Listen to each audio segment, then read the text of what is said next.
Hello everyone, welcome back to my channel. Episode 17 के starting में हमें दिखाया जाता है कि यहाँ पर मी को जियान कॉल करती है और उसे बोलती है कि मी उस दिन मैं कुछ काम के लिए वानमो ग्रुप के पास आई थी और जैसे ही मैंने अपना काम फिनिश किया मुझे थोड़ा सा थकान फील हो रहा था, तो मैं सोची कि मैं तुमसे और जीन से मिल लेती हूँ। बट तुम उस दिन मुझे और जीन को साथ में देखकर वहां से चली क्यों गई? तो यहाँ पर मी मन में सोचती है, इसका मतलब मिस जियांग मुझसे मिलना चाहती थी।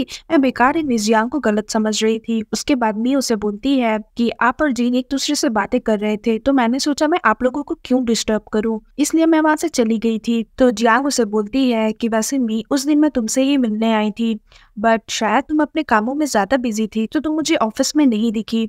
तो मैंने सोचा कि मैं जीन से ही बातें कर लेती हूँ। तो मी उसे बोलती है कि अच्छा ये सब बातें छोड़िए। तो जियांग उसे बोलती है तो तुम बताओ, तो तुम्हारा और जीन का रिलेशनशिप कैसा चल रहा है? तो मी उसे शर्माते हुए बोलती है कि पता नहीं हमारा रिलेशनशिप आगे डेवलप होगा भी या नहीं। मुझे तो उससे डायरेक्टली कुछ भी पूछने में एम्बैरेस फील होता है अपने बारे में। तो जियांग उसे बोलती है कि तुम जीन के थोड़ा और करीब जाने की कोशिश करो, उसके साथ हमेशा रहो। तो मी उसे बोलती है कि मैं तो 24 घंटे उसके साथ ही रहती हूँ। तो जियांग उसे बोलती है कि तुम वर्किंग आवर को काउंट मत करो, तुम अपना क्वालिटी टाइम उसके साथ स्पेंड करो और तुम्हें थोड़ा सा जीन के सामने और खुलकर आना होगा। ऐसे तुम ही सोचो कि लड़कों को लड़कियां कब ज्यादा पसंद आती है, जब वो हमेशा उसके आसपास रहे। तो मी उसे बोलती है कि ठीक है, मैं आपकी बातें समझ गई, मैं ट्राई करूंगी। उसके बाद यहाँ पर जियांग फोन कट कर देती है और वो जानबूझकर के मी को ये चीजें बताती है क्योंकि उसे पता रहता है कि जीन को चिपकने वाली लड़कियां पसंद नहीं है। उसके बाद हमें फ्लैशबैक में दिखाया जाता है जब जीन स्कूल में पढ़ाई करता था और उसका फ्रेंड जियांग का भाई था, और यहाँ पर जियांग का भाई आकर के उसे बोलता है कि इतनी सारी लड़कियों ने तुम्हें लव लेटर भेजा बट तुमने किसी का रिप्लाई ही नहीं किया, तुम कितने हार्टलेस हो, क्या तुम्हारे पास दिल भी है? तो जीन उसे बोलता है कि मुझे चिपकने वाली लड़कियां पसंद नहीं है, इसलिए मैंने किसी का भी रिप्लाई नहीं किया। तो जियांग का भाई उसे बोलता है कि वैसे तुम्हें किस टाइप की लड़कियां पसंद है? तो जीन उसे बोलता है कि क्यों, मैं तुम्हें क्यों बताऊं, क्या तुम्हें किसी ने मेरे ऊपर जासूसी करने के लिए भेजा है? तो जियांग का भाई उसे बोलता है कि नहीं, ऐसी बातें नहीं है, मेरी एक बहन है जो दिखने में बहुत ही खूबसूरत है, तो क्या पता वो तुम्हारे टाइप की हो। तो जीन उसे बोलता है कि वैसे हम लोग दोनों एक दूसरे को बहुत सालों से जानते हैं, बट तुमने मुझे कभी ये नहीं बताया था कि तुम्हारी एक बहन भी है। उसके बाद वो उसे बोलता है कि क्या तुम्हारी बहन तुम्हारी जैसी दिखती है, और ये बोल के वो उसका मजाक उड़ाने लगता है। उसके बाद यहाँ पे हमें प्रेजेंट में दिखाया जाता है कि जियांग अपने ही भाई और जीन का फोटो देख रही होती है और मन में ही वो बोलती है कि भाई तुम चिंता मत करो, देखना एक दिन मैं जीन को पा कर रहूंगी। उसके बाद हमें सीन में दिखाया जाता है कि यहाँ पर जीन अपना काम कर रहा होता है, तभी मी उसके पास आती है और वो वही सब कुछ करती है जैसे जियांग ने उसे बोला था। वो हमेशा जीन के ही पास आती है और उससे पूछती है कि क्या तुम अंगूर खाओगे, क्या तुम कॉफी पियोगे? तभी यहाँ पर जीन मी का हाथ पकड़ता है और उससे पूछता है कि आखिर तुम कर क्या रही हो? तो मी बोलती है कि नहीं कुछ नहीं। तो जीन बोलता है कि क्या हमारी घर की मेड भाग गई जो तुम घर का सारा काम कर रही हो? तो मी बोलती है कि नहीं, मैं बस एक्सरसाइज कर रही हूँ, और ये बोल के वो वहां से चली जाती है और उसे थोड़ा सा एम्बैरेस फील हो रहा होता है।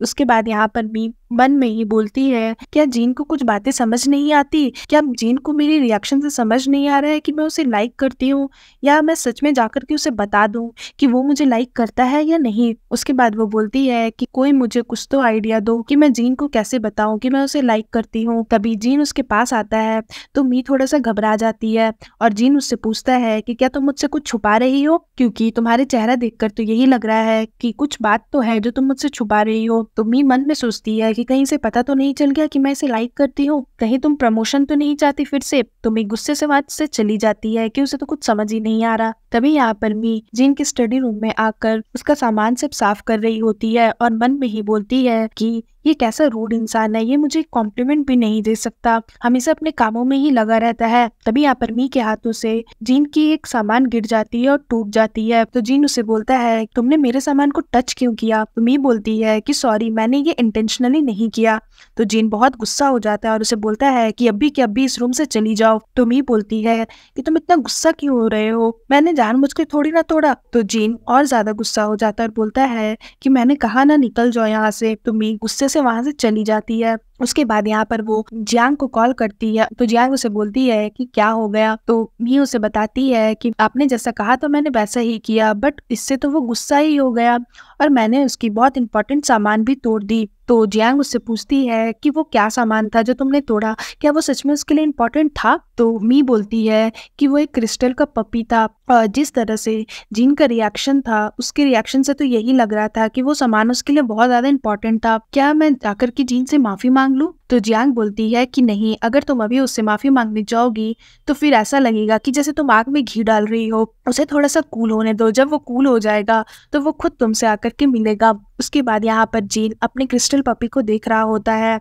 जो मी के हाथों से टूट जाता है। तभी यहाँ पर जियांग जिन को मैसेज करती है, थैंक यू मेरा ये नेकलेस को रिपेयर करने के लिए। अब तो ऐसा लग ही नहीं रहा है जैसे ये नेकलेस टूट गया था, क्योंकि इसमें डैमेज के कुछ साइन ही नहीं है। और ये मैसेज वो जानबूझकर जिन को करती है। उसके बाद वो उसे मैसेज करती है दोबारा से और बोलती है कि सॉरी जिन, मैंने गलती से तुम्हें मैसेज कर दिया, मैं तो ये शॉपकीपर को मैसेज कर रही थी। तभी जिन उसे मैसेज करता है कि मिस जियांग, क्या मुझे आप इस शॉपकीपर का नंबर दे सकती है, क्योंकि मेरे पे कुछ सामान है इंपॉर्टेंट जो टूट गए हैं, तो मुझे उसे रिपेयर कराना है। तो जियांग उसे मैसेज करके बोलती है कि सॉरी, वो जो शॉपकीपर था उसने बस मेरा ही लास्ट ऑर्डर लिया था, अब उसने अपनी दुकानें बंद कर दी है, बट मैं उस शॉपकीपर को बहुत पहले से जानती हूँ। अगर तुम्हें अपने सामान को रिपेयर करवाना है तो मैं तुम्हें उसका नंबर भेज देती हूँ, तुम उससे हेल्प करने के लिए बोल सकते हो और मेरा नाम ले लेना, वो तुम्हारी हेल्प जरूर कर देगा। तो उसके बाद जिन उसे थैंक यू बोलता है। यहाँ पर मी भी शॉपकीपर का दुकान ढूंढ रही होती है, बट उसे कोई भी दुकान नहीं मिलता है। उसके बाद यहाँ वो बोलती है कहीं ये क्रिस्टल पपी उसकी एक्स गर्लफ्रेंड ने तो उसे गिफ्ट नहीं किया। उसके बाद वो बोलती है कि नहीं नहीं, उसने तो मुझे बताया था कि उसकी कोई गर्लफ्रेंड थी ही नहीं पहले।